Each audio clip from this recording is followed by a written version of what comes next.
की स्टेबिलिटी की बात करेंगे, एटमॉस्फेयर की स्टेबिलिटी की बात करेंगे और ये वेरी वेरी इंपॉर्टेंट कंसेप्ट है। ये कंसेप्ट समझने का है ना?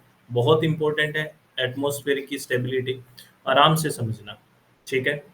अब मैं आपको एक बात बताता हूँ, जैसे आप ये मानना जो जो पार्सल सिंक होगा, वापस नीचे आने की कोशिश करेगा अपनी ओरिजिनल कंडीशन में, उसको बोलते हैं हम स्टेबल कंडीशन।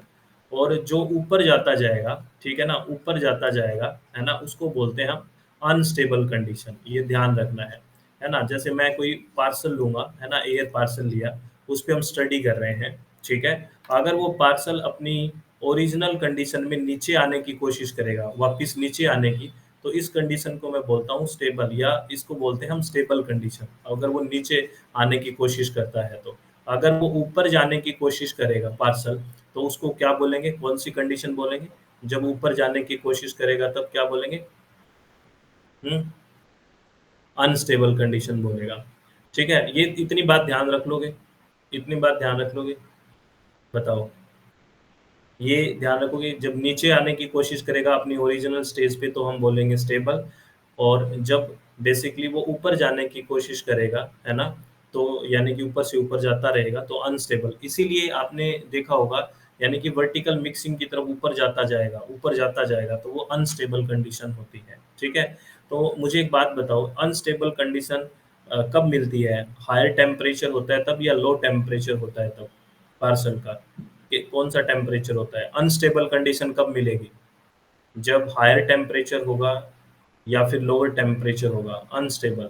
अनस्टेबल कब होगी? जब हायर टेम्परेचर होगा, वेरी गुड। हायर टेम्परेचर होगा ना, क्योंकि ज़्यादा टेम्परेचर होगा तो बेसिकली क्या होगा, ये मूवमेंट हल्का होगा। अभी कोई भी चीज़ ज़्यादा टेम्परेचर होगा तो सीधी-सी बात है वो हल्की होगी तो ऊपर जाती जाएगी। इसीलिए हम बोलते हैं ना कि समर में वर्टिकल मिक्सिंग अच्छी होती है ना? वर्टिकल मिक्सिंग होती है ना? Vertical mixing. तो वहाँ पे बेसिकली हम कह सकते हैं कि वो जो एटमॉस्फेरिक है वो अनस्टेबल है।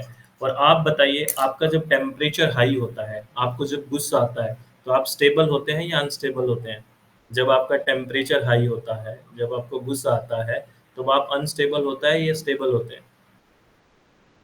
हम अनस्टेबल ही होते हैं ना, तो वही बात यहाँ पे है। यहाँ पे जो टेम्परेचर की बात कर रहा हूँ मैं, वहाँ सराउंडिंग की बात अभी नहीं कर रहा। मैं सिर्फ़ जो यहाँ पे हाई टेम्परेचर किसकी बात कर रहा हूँ, जिस पार्सल को हम स्टडी कर रहे हैं, उसका टेम्परेचर है, वो हायर है सराउंडिंग से। अगर पार्सल जिसको हम स्टडी कर रहे हैं, अगर उसका टेम्परेचर हायर है, ठीक है ना? और किससे? सराउंडिंग से। तो सराउंडिंग का टेम्परेचर कम है, मान लेते हैं इसको जो घेरे हुए एनवायरनमेंट है, उसका टेम्परेचर कम है। उसका टेम्परेचर कम है, यानी कि ये और सराउंडिंग से इसका टेम्परेचर ज़्यादा है, तो ये सराउंडिंग से टेम्परेचर ज़्यादा होने की वजह से सराउंडिंग से हल्का हुआ तो ऊपर जाएगा, और ये सराउंडिंग का टेम्परेचर कम है तो भारी होगा तो ये नीचे रहेगा। तो ये अनस्टेबल कंडीशन होती है। ये बात समझ में आ गई? कोई दिक्कत तो नहीं है? यानी कि जिस पार्सल को हम स्टडी करते हुए जा रहे हैं, अगर वो पार्सल ऊपर जाता हुआ जा रहा है तो अनस्टेबल कंडीशन है, अगर वो नीचे आता है तो वो स्टेबल कंडीशन है, ओरिजिनल अपनी स्टेज पे आने की कोशिश करता है। इतनी बात 2 बात समझ में आ गई, आगे भी मैं एग्ज़ाम्पल के साथ समझाऊँगा, लेकिन ये 2 बात समझ में आ गई। चलो, स्टेबल एयर पार्सल जिसको हम स्टडी कर रहे हैं उसको लिया है, ठीक है? Stable air parcel vertical motion is inhibited. अगर आप उस पार्सल को, या स्टेबल एयर किसको कहोगे? जहाँ पे वर्टिकल मोशन नहीं हो, इनहिबिट हो जाए, रुक जाए, यानी कि अपना नीचे आना शुरू हो जाए। यही तो बात कर रहे हैं ना? तो यही लिखा है, stable air parcel vertical motion is inhibited if clouds form, यानी कि या तो क्लाउडी मौसम हो चुका है, दे will be shallow layered cloud like status, यानी कि इस तरह के जब क्लाउड्स होंगे तो वो जो पार्टिकल्स हैं, है ना? जो पार्सल है वो ऊपर नहीं जाएगा और वो वर्टिकल मोशन उसकी रोक देंगे। तो एक कंडीशन तो ये हो सकती है कि वो स्टेबल में आ जाए या नीचे आए, वो पार्सल वर्टिकल मोशन उसकी ना हो, क्लाउड फॉर्मेशन हो गया। Cloud development unstable environment, unstable कब होगा देखिए?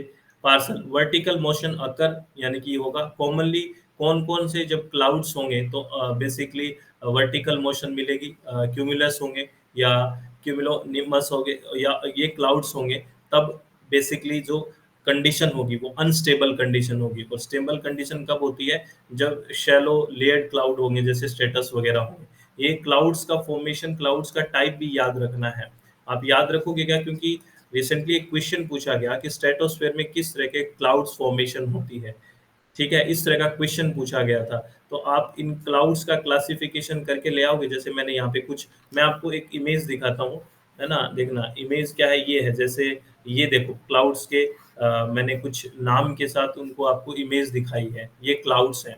तो आपको कौन-कौन से क्लाउड्स हैं बेसिकली स्ट्रेटोस्फेयर में बनते हैं, इस तरह का क्वेश्चन पूछा गया था। तो आप इसकी लिस्ट बना लोगे कि कौन-कौन से क्लाउड्स स्ट्रेटोस्फेयर में बने हैं, या किन क्लाउड्स की वजह से स्टेबल कंडीशन होती है, किन क्लाउड्स की वजह से अनस्टेबल कंडीशन होती है। ये आप एक होमवर्क के तौर पे ले सकते हैं इसको? अरे बोलो, ले सकते हैं कि नहीं? थोड़ा सा तो होमवर्क कर लो, है ना? कर लोगे ना? अरे बोलो। तो यहाँ पे लिख भी दिया है कि स्टेबल एयर कब होगी, जब if clouds form they will be shallow layered clouds like stratus, तब स्टेबल होगी। और अनस्टेबल जब वर्टिकल मोशन मिलेगा, जैसे क्यूमुलस होगा या क्यूमुलोनिम्बस या क्लाउड्स होंगे, तब अनस्टेबल कंडीशन होगी। ठीक है? अब ये नोट क्या लिखा हुआ है, जो शैलो क्लाउड्स होता है, our land are usually only several kilometre wide and rarely produce rain, but they are numerous and quite effective at blocking the sun and modulating evaporation of water from the land surface। ठीक है, ये तो sir shallow के cloud के बारे में बात है, लेकिन क्लाउड से क्वेश्चन आते हैं, तो आपको रिक्वेस्ट है कि आप एक बार क्लाउड का ये जरूर करके लेके आए। ठीक है, क्लाउड के बारे में ये मैंने इमेज भी आपको दिखा दी। अब बेसिकली आप कैसे डिटरमाइन करोगे एटमॉस्फेयर की स्टेबिलिटी के बारे में, यहाँ फिर आ जाइए। और यहाँ पे जो कंसेप्ट मैं बोलूँ ना, जो समझ में आए प्लीज 2 बार 5 बार पूछना, ये सबसे इम्पोर्टेंट बातें होंगी। ठीक है ना? एक एयर पार्सल है, उसकी डेंसिटी पे डिपेंड करेगा कि नहीं उसकी स्टेबिलिटी, बताइए। ठीक है? देखो, अगर कोई भी एयर पार्सल है, वो अपने सराउंडिंग या एनवायरनमेंट से लाइट है, तो वो क्या करेगा? राइज़ करेगा या सिंक करेगा? पार्सल क्या होता है? एयर पार्सल जैसे मैं आपको बता दूँ, एयर पार्सल जैसे एयर है बहुत सारी, एयर पार्सल मैंने इमेजिन कर लिया, ये कोई एयर पार्सल है, मतलब जिसको मैं स्टडी कर रहा हूँ। ठीक है? एयर है मेरे पास और एक मैंने हिस्सा ले लिया कि इसको मैं स्टडी कर रहा हूँ। बहुत सारी एयर है और मैंने इसको ले लिया कि इस पे स्टडी कर रहा हूँ। एक इमेजिनरी थॉट है ये कि ये एयर पार्सल है, कोई कोई डेफिनिट साइज़ नहीं है। मैंने मान लिया कि इसको मैं स्टडी कर रहा हूँ, वो है एयर पार्सल। ठीक है अदिति मैम? अब मुझे एक बात बताइए, अब थोड़ा-सा यहाँ सोच समझ के बताइए। ये कह रहा है कि जो एयर पार्सल है, जिसको मैं एक स्टडी कर रहा हूँ, वो अपनी सराउंडिंग से यानी कि एनवायरनमेंट से हल्का है। ये कोई एयर पार्सल है और इसके आस-पास की जो सराउंडिंग है, एनवायरनमेंट है, उससे वो हल्का है। ठीक है? इस ये मैं रेड कलर का बना देता हूँ एयर पार्सल जिसको हम स्टडी कर रहे हैं। ये एयर पार्सल को मैं स्टडी कर रहा हूँ, ठीक है? और इसकी चारों तरफ की सराउंडिंग है ना? अगर ये बेसिकली एयर पार्सल अगर एनवायरनमेंट से हल्का है, तो ये ऊपर जाएगा या नीचे जाएगा? राइज़ करेगा या सिंक करेगा? ये बेसिकली राइज़ करेगा, क्योंकि हल्की चीज़ राइज़ ही करेगी। तो राइज़ करेगा तो कैसी कंडीशन है? स्टेबल कंडीशन है या अनस्टेबल कंडीशन है? अगर राइज़ कर रहा है एयर पार्सल, तो कैसी कंडीशन है? ये राइज़ कर रहा है, तो कैसी कंडीशन है? अनस्टेबल कंडीशन है, वेरी गुड। अगर मैं ये कहूँ कि अगर वो सराउंडिंग है, उससे हैवी है, हैवियर दैन एनवायरनमेंट, यानी कि जो उसका एनवायरनमेंट है, उसकी सराउंडिंग है, उससे वो अगर हैवी है, तो वो क्या करेगा? सिंक करेगा, वापस नीचे आएगा। सिंक करेगा, तो कैसी कंडीशन है? सिंक करेगा, तो ये कैसी कंडीशन है? स्टेबल कंडीशन है। कैसी है? स्टेबल कंडीशन है। और अब जो डेंसिटी है, बेसिकली आप बताओ डेंसिटी किस पे डिपेंड कर रही है? एयर की जो डेंसिटी है वो किस पे डिपेंड कर रही है? टेम्परेचर पे डिपेंड कर रही है। किस पे डिपेंड कर रही है? टेम्परेचर। आप मुझे बताओ, अगर टेम्परेचर बढ़ेगा, अगर टेम्परेचर बढ़ता है तो डेंसिटी पे क्या इफ़ेक्ट आता है? बताइए। अगर टेम्परेचर बढ़ रहा है तो एयर डेंसिटी पे क्या प्रभाव पड़ता है? क्या इम्पैक्ट आता है? एयर डेंसिटी क्या होगी? कम हो जाएगी। क्यों हो जाएगी? क्योंकि टेम्परेचर बढ़ने से क्या बढ़ता है? टेम्परेचर बढ़ने से कोई चीज़ का मैं अगर टेम्परेचर बढ़ा रहा हूँ, तो उसका वॉल्यूम बढ़ता है। क्या बढ़ता है? वॉल्यूम बढ़ता है। टेम्परेचर बढ़ाऊँगा तो वॉल्यूम बढ़ेगा। तो हमें पता है डेंसिटी इक्वल टू क्या होता है? Density equal to mass upon volume होता है, ये होता है। तो अब क्या है, जैसे ही मान लो हमने टेम्परेचर बढ़ाया, तो अल्टीमेटली वॉल्यूम बढ़ा, क्योंकि टेम्परेचर बढ़ने से वॉल्यूम बढ़ता है। और जैसे ही वॉल्यूम बढ़ रहा है, तो वॉल्यूम और डेंसिटी इनवर्सली प्रोपोर्शनल है। वॉल्यूम बढ़ेगा तो डेंसिटी क्या हो जाएगा, डेंसिटी कम हो जाएगा। क्या हो जाएगा, डेंसिटी कम हो जाएगा। तो याद रखना, जैसे जैसे टेम्परेचर बढ़ रहा है वैसे वैसे क्या हो रही है, डेंसिटी क्या हो रही है, कम हो रही है। ये इंपॉर्टेंट है, ये चीज सबको समझ में आ गई भी। टेम्परेचर बढ़ने से डेंसिटी कैसे कम हो रही है, क्योंकि वॉल्यूम बढ़ रहा है। सबको समझ में आई ये बात? ठीक है। तो ऐसे एटमॉस्फेयर की स्टेबिलिटी डिसाइड होती है किस किस से, एयर की डेंसिटी से, और वो इन्वायरमेंट से जो आसपास की सराउंडिंग है उससे क्या रिलेट करता है, कैसा करता है। तो ये डेंसिटी, टेम्परेचर, ये सब चीजें डिटरमाइन करते हैं एटमॉस्फेयर की स्टेबिलिटी के। तो इन सब बातों से आप सहमत हैं क्या? अगर इसमें से कोई बात समझ में नहीं आई तो बताओ मेरे को। बस एक सिंपल सा कंसेप्ट ध्यान रखना है, अगर वो ऊपर जाएगा तो वो अनस्टेबल है, और नीचे आएगा तो वो स्टेबल है। अब सीधी सी बात है ना, मेरी बात समझिए। अच्छा मेरे को एक बात बता लो, चलो सराउंडिंग का अब आप सोच के आंसर देना, कि जो सराउंडिंग है, यानी कि जो एयर पार्सल है उसकी सराउंडिंग है, उसका जो लैप्स रेट है, लैप्स रेट, लैप्स रेट, अब समझना क्वेश्चन, कि जो सराउंडिंग है उसका लैप्स रेट ज्यादा है ना, एयर पार्सल से, तो कैसी कंडीशन होगी। ये क्वेश्चन आपसे पूछा जाता है कि अगर एयर पार्सल है ये मेरे पास, इससे ज्यादा लैप्स रेट सराउंडिंग की है, सराउंडिंग की लैप्स रेट ज्यादा है, सराउंडिंग की लैप्स रेट ज्यादा है अगर पार्सल से, तो कैसी कंडीशन होगी बताइए। स्टेबल, अनस्टेबल, या कैसी कंडीशन होगी बताइए। ये मेरा पार्सल है, इसका पार्सल का जो लैप्स रेट है वो कम है सराउंडिंग से, या यूं कहूं सराउंडिंग की ज्यादा है लैप्स रेट, सराउंडिंग की ज्यादा लैप्स रेट है। तो आप देखो, एक बार समझने की कोशिश करो। अब मुझे एक बात बताओ, इस डायग्राम पे जाता हूँ, बहुत आराम से समझना। मैंने कहा कि ये जो सराउंडिंग है, इसी डायग्राम पे वापस आ रहा हूँ, इसी पे, ये सराउंडिंग है, इस सराउंड की लैप्स रेट ज्यादा है। लैप्स रेट क्या होती है आपको पता है? लैप्स रेट क्या होती है कि लैटिट्यूड के साथ टेम्परेचर का डिक्रीज होना, यानी सराउंडिंग का टेम्परेचर है वो क्या हो रहा है, जल्दी जल्दी क्या हो रहा है, डिक्रीज हो रहा है, जल्दी जल्दी डिक्रीज हो रहा है। तो सराउंडिंग कैसी है, सराउंडिंग का टेम्परेचर क्या है, सराउंडिंग कूल हो जाएगी। अरे कूल हो जाएगी कि नहीं हो जाएगी, सराउंडिंग कूल हो जाएगी, क्योंकि सराउंडिंग का, अब ध्यान से समझना, लैप्स रेट होता है एल्टीट्यूड के साथ टेम्परेचर का डिक्रीज होना। तो मैं ये कह रहा हूँ सराउंडिंग की लैप्स रेट ज्यादा है, यानी कहने का मतलब सराउंडिंग का टेम्परेचर है वो जल्दी जल्दी कम हो रहा है, लैप्स रेट ज्यादा है तो, यानी कि सराउंडिंग कूल है। और जो पार्सल है वो क्या है, कंपैरेटिवली सराउंडिंग के पार्सल क्या है, पार्सल कैसा हुआ, ये जो पार्सल है कंपैरेटिवली कैसा हो गया, वार्म हो गया कि नहीं।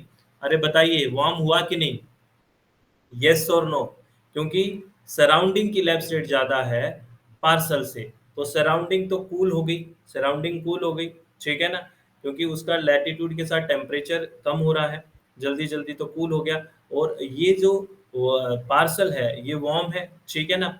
अब वार्म हो गया तो ये हल्का होगा, हल्का होगा सराउंडिंग से, तो ये ऊपर जाएगा, यानी कि राइज करेगा, और राइज करेगा तो कैसी कंडीशन है ये, स्टेबल है या अनस्टेबल, कैसी कंडीशन है, कैसी कंडीशन है, ये कंडीशन है अनस्टेबल। बात समझ में आई? तो कैसी कंडीशन हो जाएगी, अनस्टेबल कंडीशन। अरे बताओ समझ में आई कि नहीं आई? तो किसने स्टेबल लिखा था, सच्ची सच्ची बताओ। जिसने स्टेबल लिखा था उसको समझ में आ गई? अब समझ में आ गई मैम आपको कि अनस्टेबल नहीं कैसे होगा? ठीक है। तो अब एडियाबेटिक और इन्वायरमेंट लाइफ स्टेट नॉर्मल की बात करेंगे दोबारा एक बार, ठीक है, ध्यान से समझना है। चलो एक बार दोबारा से इस कंसेप्ट पे आना है। देखिए, adiabatic and environment lapse rate, the temperature in troposphere decrease with height up to an elevation of about 10 kilometres. Decreasing temperature with height is described as lapse rate, ये हम पहले भी बहुत बार बात कर चुके हैं। On average, this decrease is minus 0.65 पर 100 मीटर, या यूं बोल दें कि 1 डिग्री सेल्सियस पर 165 metre, and is stated as normal lapse rate. इसको हम नॉर्मल लैब स्टेट कहते हैं। और पर किलोमीटर कितना होता है, यहाँ तो 165 मीटर पे 1 डिग्री सेल्सियस कम हो रहा है। पर किलोमीटर कितना होता है, अभी थोड़ी देर पहले बात की थी, पर किलोमीटर पूछे तो कितना होगा, नॉर्मल लैप्स रेट पर किलोमीटर हमने बात की थी 6.5, ठीक है, 6.5 पर kilometre, this is normal lapse rate, ठीक है। अगर हम बात करते हैं आगे, मैं एडियाबेटिक की भी बात करूंगा, और पहले एडियाबेटिक होता क्या है इसको समझिए। If A parcel of air were lifted in the atmosphere, then allowed to expand and cool or compress and warm with a change in atmospheric pressure and no interchange of heat, it would be an adiabatic process। देखिए adiabatic process वो होता है जहाँ पे किसी भी तरह का हीट का इंटरचेंज नहीं होता, है ना। यानी कि देन अलाउड टू एक्सपेंड और कूल और कंप्रेस, जब एक्सपेंड होगा तो कूल होगा, कंप्रेस होगा तो वार्म होगा, ठीक है ना, with A change in environment pressure, environment atmospheric pressure की वजह से यहाँ पे किसी भी तरह का इंटरचेंज हीट के साथ नहीं होगा, तो इसको बोलते हैं एडियाबैटिक प्रोसेस, जहाँ पे हीट का बेसिकली क्या नहीं होता है, इंटरचेंज नहीं होता है, तो that will be adiabatic process, ठीक है। अब यहाँ पढ़िए, the air parcel must also be unsaturated and the rate of adiabatic cooling और वार्मिंग रिमेन कांस्टेंट, ठीक है। ये कंडीशन याद रखना, द रेट ऑफ हीटिंग और cooling for unsaturated air is 9.8 degree celsius पर 1000 metre.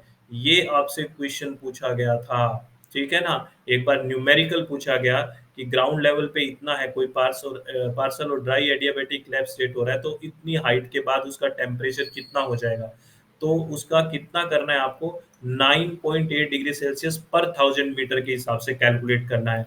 The rate of heating और cooling for unsaturated air is 9.8 degree celsius पर 1000 metre with the with the water remaining in the gaseous state and is referred as dry adiabatic lapse rate। तो अब आपको difference समझ में आ गया normal lapse rate और dry adiabatic lapse rate में, बताइए अब आपको डिफरेंस समझ में आ गया कि कितना कितना है, अरे यस और नो बताइए,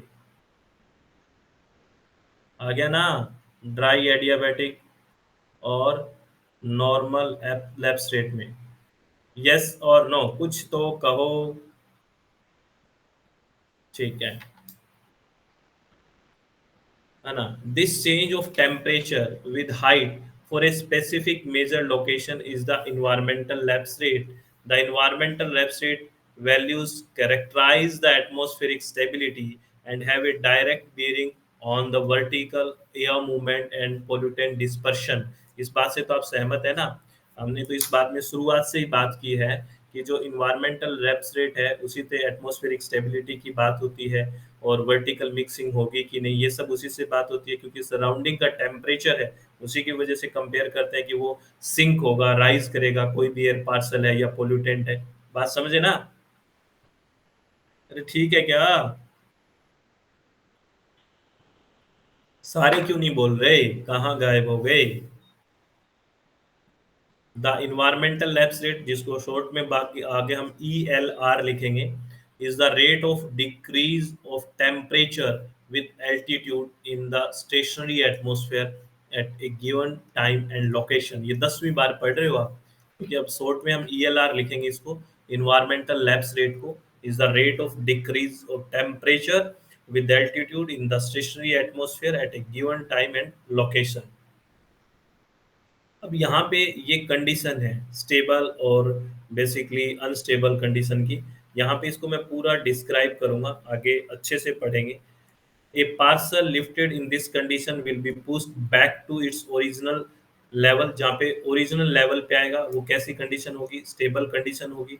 अनस्टेबल क्या होगा, यह सपोर्ट करेगा वर्टिकल मूवमेंट में, ये सब रिलेशंस है, ये हम मैं आगे भी डिस्कस करूंगा। A parcel lifted in this condition will continue to rise, और न्यूट्रल में कोई इफेक्ट नहीं होगा ऑन वर्टिकल मूवमेंट, बिल्कुल बराबर होगा, तो किसी भी तरह का बेसिकली क्या नहीं होगा, मूवमेंट नहीं होगा, है ना। बेसिकली वर्टिकल मूवमेंट पे कोई इफेक्ट नहीं होगा न्यूट्रल कंडीशन में। जैसे यहाँ समझिए, यहाँ आपको सारी बात समझ में आ जाएगी, ठीक है ना। यहाँ पे इन्वायरमेंट का टेम्परेचर दिया हुआ है, अब गौर से समझना, ध्यान से समझना। यहाँ पे इन्वायरमेंट का टेम्परेचर दिया हुआ है इस साइड, जैसे 20 है, 15 है, फिर 10 है, फिर 5 है, फिर 0 है, फिर -5 है। तो यहाँ पे जो सराउंडिंग मान लो जो एनवायरमेंटल लैप्स रेट है वो कितना है? 5 डिग्री सेल्सियस पर 1000 मीटर है। हर 1000 मीटर में देखिए सरफेस पे 20 डिग्री था और 1000 मीटर पे 15 हो गया, फिर 2000 पे 10 हो गया, फिर 3000 पे 5 हो गया, 4000 पे 0 डिग्री सेल्सियस हो गया। तो कहने का मतलब हर 1000 मीटर पे कितना डिग्री कम हो रहा है? 5 डिग्री कम हो रहा है। देखिए 20 से 15 हुआ, 15 से 10 हुआ, 10 से 5 हुआ, 5 से 0 हो गया। तो इसका एनवायरमेंटल लैप्स रेट कितना हो गया? 5 डिग्री सेल्सियस पर 1000 मीटर है। यहाँ तक बात समझ में आ गई? ठीक है। अब यहाँ पे मैं एक पार्सल की बात कर रहा हूँ, ये पार्सल है ना? इस पार्सल की बात कर रहा हूँ। इस पार्सल का देखिए टेम्परेचर 20 था, ठीक है? 20 से कितना हुआ? 10 हुआ, है ना? देखिए इसी अगर हाइट पे बात कर रहे हैं तो 20 हुआ, 10 हुआ, 10 से फिर 0 हो गया। तो मुझे बताइए यहाँ पे लैप्स रेट किसकी ज़्यादा है? उस पार्सल की ज़्यादा है या फिर एनवायरनमेंट की ज़्यादा है? लैप्स रेट किसकी ज़्यादा है? Lapse rate temperature with height गिरने की जो रेट है वो किसकी ज़्यादा है? एनवायरनमेंट की है या किसकी ज़्यादा है? पार्सल की ज़्यादा हुई ना, एनवायरनमेंट की कैसे ज़्यादा हुई? एनवायरनमेंट की तो है ना? एनवायरनमेंट की तो हर 1000 मीटर पे 5 डिग्री कम हो रहा है। जबकि ये देखिए 10 डिग्री कम हो रहा है। यानी कि इसका 20 था सरफेस पे, फिर 1000 मीटर पे कितना हो गया? 10 हो गया। तो ये 1000 मीटर पे 10 डिग्री सेल्सियस लैप्स रेट है इसका। यानी कि 10 डिग्री कम हो रहा है पर 1000 मीटर। तो जो हमारा पार्सल है जिसको हम बात स्टडी की कर रहे हैं, उसका लैप्स रेट ज़्यादा है। तो अब देखिए इसका ज़्यादा है तो इसका 0 कहाँ हो जाएगा? 20 से 10, 10 से 0 यहाँ हो गया। ये यहाँ 0 है। और इसका एनवायरनमेंट का टेम्परेचर कितना है देखिए, इसी कंडीशन पे जब पार्सल का टेम्परेचर 0 हो गया, तो इसकी सराउंडिंग या एनवायरनमेंट का टेम्परेचर कितना है बताइए? बताइए कितना है? जिस पार्सल सभी लोग बताओ, जब इसका टेम्परेचर 0 है, तब पार्सल का टेम्परेचर कितना है? सॉरी पार्सल का टेम्परेचर 0 है तो या एनवायरनमेंट का कितना है? 10 है। तो अब बताओ कौन भारी है? अपना पार्सल भारी है या फिर बेसिकली जो एनवायरनमेंट है वो भारी है? हैवी कौन हो गया? अगर इसका टेम्परेचर कम हुआ तो अब पार्सल क्या करेगा? हैवी हो गया, ठंडा हो गया, तो पार्सल अब क्या करेगा? सिंक करेगा या राइज करेगा? पार्सल अब सिंक करेगा या राइज करेगा? क्योंकि पार्सल का टेम्परेचर कम है तो डेंसिटी क्या होगी? अगर टेम्परेचर कम है तो डेंसिटी क्या होगी? डेंसिटी यहाँ पे क्या हो जाएगी? वॉल्यूम क्या हो जाएगा? वॉल्यूम क्या हो जाएगा? अरे टेम्परेचर कम है तो डेंसिटी पे क्या फ़र्क पड़ेगा? डेंसिटी ज़्यादा होगी क्योंकि वॉल्यूम कम होगा। हाँ, तो डेंसिटी ज़्यादा होगी तो हैवी होगा और हैवी होगा तो ये सिंक करेगा, वापिस सिंक करेगा। तो ये कैसी कंडीशन है? जब पार्सल अपनी ओरिजिनल कंडीशन में आता है और सिंक करता है, तो ये कैसी कंडीशन है? स्टेबल या अनस्टेबल? कैसी कंडीशन है? स्टेबल। तो ये कंडीशन स्टेबल कंडीशन होगी। आपको ये समझ में आई बात? ये बात यहाँ तक समझ में आ गई? कोई डाउट है तो बताओ भई? समझ में आ गई क्या नहीं आई? कि स्टेबल कंडीशन है? सबको आ गई? ठीक है। अब मैं बेसिकली चलता हूँ थोड़ा आ आगे एक और कंडीशन लेते हैं। इसको भी समझते हैं चलो। अब यहाँ पे वही एनवायरनमेंट का जो लैप्स रेट है वो 8 डिग्री सेल्सियस पर 1000 मीटर है। 8 डिग्री यानी कि देखिए ये सरफेस पे इसका टेम्परेचर है 40 और 1000 पे हो गया 32 और उसके बाद 2000 पे 24 और 3000 पे 16 है ना? और 4000 पे 8 हो गया और 5000 पे 0 हो गया। कहने का मतलब ये हर 1000 मीटर पे 8 डिग्री सेल्सियस कम हो रहा है। कितना हो रहा है? 8 डिग्री सेल्सियस पर 1000 मीटर पे हो रहा है, ठीक है? अगर हमारा अपन पार्सल देखें, तो पार्सल देखिए कितना हो रहा है, 40 से कितना हुआ है देखिए, 30 हुआ है, 30 से कितना हुआ, 20 हुआ, 20 से कितना हो रहा है। अब यहाँ पे देखना, यहाँ पे जो ना कंडीशन जो कंडीशनल इंस्टेबिलिटी आई है यहाँ पे, यानी कि हम बेसिकली कंडीशन की बात करेंगे, क्योंकि यहाँ पे ड्राई एडियाबैटिक लैप्स रेट भी आ गया, कंडीशनल बात कर रहे हैं। अब यहाँ पे मेरे को बात बताइए, सीधा इस टेम्परेचर को देखिए, यहाँ पे 0 टेम्परेचर है, यहाँ पे 0 है, अगर कंडीशनल की बात कर रहे हैं, तो एनवायरनमेंट का जो टेम्परेचर है, वो 0 है, ठीक है? इस समय पार्सल का टेम्परेचर कितना है? आप ये बताइए। सीधा-सीधा उस पॉइंट पे आइए, जहाँ पे बेसिकली इन्वायरमेंट का टेम्परेचर 0 है, वहाँ पार्सल का टेम्परेचर कितना है? देखिए 2 डिग्री सेल्सियस है। अरे 2 डिग्री सेल्सियस है। तो इस कंडीशन पे, जो ये कंडीशनल बात की गई है, इस कंडीशन पे हमारा जो पार्सल है वो सिंक करेगा या राइज करेगा? अब इस कंडीशन पे हमारा पार्सल सिंक करेगा या राइज करेगा? राइज करेगा, क्योंकि इसका टेम्परेचर ज़्यादा है, पार्सल का, और टेम्परेचर ज़्यादा है तो सीधी सी बात है, हल्का है तो राइज करेगा। और राइज करेगा तो ये कैसी कंडीशन है? स्टेबल है या इनस्टेबिलिटी की कंडीशन है? कैसी कंडीशन है ये?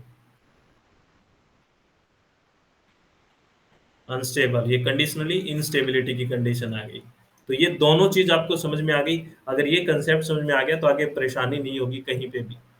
समझ में आ गई होगी बात ये? खुश हो गए क्या, या नहीं हुए अभी? ठीक है। तो अब ये रिलेशन है, यहां से सारे क्वेश्चंस बनते हैं मैक्सिमम। देखो एटमॉस्फेयर की स्टेबिलिटी और लैप्स रेट की बात कर रहे हैं, इसको समझ लो। देखो एब्सोल्यूट स्टेबल कब होगी कंडीशन? जब इन्वायरमेंटल लैप्स रेट है वो कम है, किससे? ड्राई एडियाबैटिक लैप्स रेट से, तो ये कंडीशन स्टेबल होगी। क्या इस बात से सहमत है आप? अरे इन्वायरमेंटल लैप्स रेट कम है, ठीक है, ड्राई एडियाबैटिक लैप्स रेट से। यानी कि आप यूं कहो जो पार्सल है हमारा, उसका जो लैप्स रेट है वो ज़्यादा है। पार्सल का लैप्स रेट ज़्यादा है, यानी कि पार्सल ठंडा हो रहा है, यानी डेंसिटी ज़्यादा हो रही है, यानी कि सिंक करेगा। तो सीधी सी बात है, स्टेबल कंडीशन है। इस बात में कोई दो राय है क्या, बताइए? अगर ऐसे ही हम, अगर उसको जस्ट अपोजिट कंडीशन कर देते हैं, यानी कि इन्वायरमेंटल लैप्स रेट को ज़्यादा कर देते हैं, जो ड्राई एडियाबैटिक लैप्स रेट है, तो ये अपोजिट कंडीशन होते ही भाई स्टेबिलिटी भी अपोजिट हो जाएगी, यानी कि अनस्टेबल हो जाएगा। अब यहाँ पे बेसिकली इन्वायरमेंट जल्दी ठंडा हो रहा है, तो इन्वायरमेंट है वो, यानी सराउंडिंग है वो भारी है, जबकि जो वो पार्सल है वो हल्का है, तो वो राइज करेगा तो अनस्टेबल कंडीशन आ जाएगी। और ये कंडीशनली अनस्टेबल कंडीशन है, कंडीशन के साथ दिया हुआ है। जैसे यहाँ पे देखिए सैचुरेटेड एडियाबैटिक लैप्स रेट है ना लिखा हुआ है, और यहाँ ड्राई एडियाबैटिक लैप्स रेट जुड़ा हुआ है। अगर जो इन्वायरमेंटल लैप्स रेट है वो अगर सैचुरेटेड एडियाबैटिक लैप्स रेट से तो ज़्यादा है, लेकिन ड्राई एडियाबैटिक लैप्स रेट से कम है। देखिए यहाँ पे देखिए ये ऑप्शन, ये जो रिलेशन है, ये वाला रिलेशन, ये एज इट इज यहाँ कर दिया। ये देखिए, है ना, इन्वायरमेंटल लैप्स रेट है वो कम है ड्राई एडियाबैटिक लैप्स रेट से, यहाँ पे स्टेबल है। लेकिन अगर ये बेसिकली ज़्यादा है किससे? सैचुरेटेड एडियाबैटिक लैप्स रेट से, तो यहाँ पे जो पार्सल होगा वो कंडीशनली अनस्टेबल हो जाएगा। क्या होगा? कंडीशनली अनस्टेबल होगा, क्योंकि इससे तो क्या हो गया, ज़्यादा हो गया ना ईएलआर। अरे समझ रहे हो, यहाँ ये दोनों कंडीशन मिला दी है, ऊपर और नीचे वाली। समझ रहे हैं आप बात? बीच में ईएलआर को देखिए, इन्वायरमेंटल लैप्स रेट को, वो basically saturated adiabatic lapse rate से तो ज़्यादा है, लेकिन ड्राई एडियाबैटिक लैप्स रेट से ज़्यादा बेसिकली कम है। तो ये कैसा होगा? ये कंडीशनली अनस्टेबल कंडीशन हो गई। और जब दोनों बराबर होगा, यानी कि इन्वायरमेंटल लैप्स रेट और ड्राई एडियाबैटिक लैप्स रेट दोनों इक्वल हो गए, तो कैसी कंडीशन होगी? ड्राई न्यूट्रल कंडीशन होगी। तो ये चीज़ है, तो ये ध्यान रखोगे आप। ये वेरी वेरी इंपॉर्टेंट है, वेरी इंपॉर्टेंट। ध्यान रखना ये रिलेशंस बहुत पूछे जाते हैं। हम्म। चलो ये क्वेश्चन करके दिखाओ फिर। क्वेश्चन है, व्हेन द, हाँ क्वेश्चन आते ही है यहाँ से, बिल्कुल ये क्वेश्चन करके दिखाओ। When the ambient lapse rate is greater than the dry adiabatic lapse rate. ये एम्बियंट लैप्स रेट बेसिकली वो कह रहे हैं, जो एम्बियंट लैप्स रेट कौन सी है? ये जो सराउंडिंग की है, जो ओपन की है, आउटडोर वाली, बिल्कुल है ना। कह रहे when the ambient lapse rate is greater than the dry adiabatic lapse rate, the atmospheric is said to be. अब ये शब्द आपके लिए नए हैं, ये वर्ड्स, ये क्या है? अब इनमें से आंसर दो, ये क्या आंसर आएगा? ये जो ऑप्शंस हैं, इनमें से आंसर दो आप।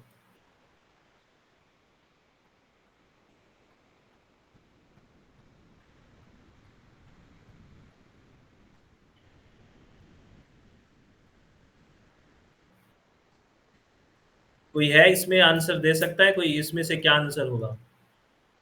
कंडीशन तो अनस्टेबल हो जाएगी, ठीक है, क्योंकि एम्बिएंट लैप्स रेट है वो ज़्यादा है, वो कूल जल्दी होएगा, ठीक है। लेकिन जो पार्सल है वो वार्म है, तो हल्का है तो ऊपर जाएगा, तो राइज़ करेगा, तो अनस्टेबल कंडीशन तो होएगी। लेकिन इसके लिए आंसर जाएगा सुपर एडियाबैटिक लैप्स रेट। इस कंडीशन को क्या बोलते हैं याद रखना, ये कंडीशन होती है सुपर एडियाबैटिक लैप्स रेट। याद रखना कौन सी कंडीशन होती है, इस कंडीशन को अगर दूसरे शब्दों में बोला जाए तो सुपर एडियाबैटिक लैप्स रेट। याद रखोगे क्या? ठीक है, तो मैंने यहाँ लिख भी दिया है, ये कंडीशन अगर बेसिकली अनस्टेबल इन्वायरमेंट है, यानी कि इन्वायरमेंटल लैप्स रेट है वो ज़्यादा है, तो सुपर एडियाबैटिक लैप्स रेट होगा। अगर स्टेबल इन्वायरमेंट है ना? तो वो क्या होगा, दैट विल बी सब एडियाबैटिक लैप्स रेट, और ये तो न्यूट्रल है ही, और ये सब ध्यान रखना है आपको। और एडियाबैटिक लैप्स रेट आपको बताया था 9.8 डिग्री सेल्सियस पर 1000 मीटर होता है एडियाबैटिक लैप्स रेट, ठीक है। चलो ये क्वेश्चन और करके दिखाओ, बहुत सिंपल क्वेश्चन है, ये क्वेश्चन करो, ये भी स्टेबिलिटी का क्वेश्चन है,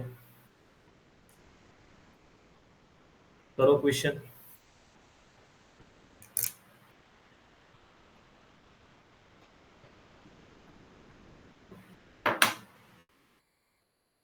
करो करो क्वेश्चन, क्या आएगा इसका आंसर?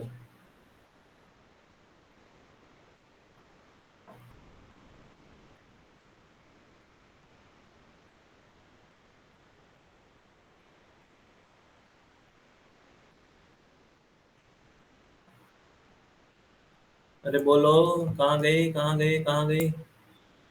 ऑप्शंस ये रहे, सब आंसर दे तो रहे हैं। Second option is the right answer.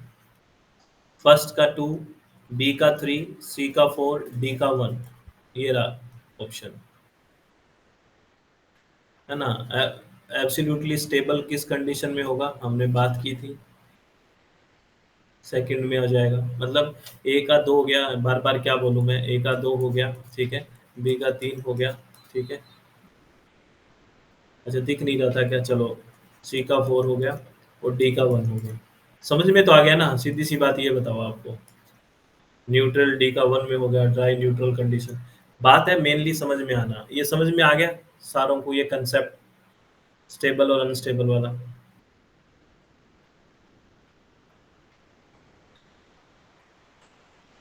आ गया कि नहीं?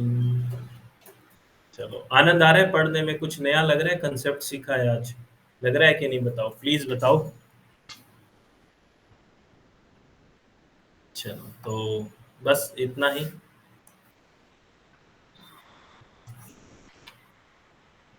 थैंक यू, चित्त को शांत रखो, बिल्कुल कंफ्यूजिंग नहीं है आदित्य मैम, देखो सीधी सी बात है, हल्का होगा राइज करेगा अनस्टेबल कंडीशन, भारी होगा सिंक करेगा स्टेबल कंडीशन, बस, कुछ भी नहीं है, बिल्कुल सिंपल सी बात है।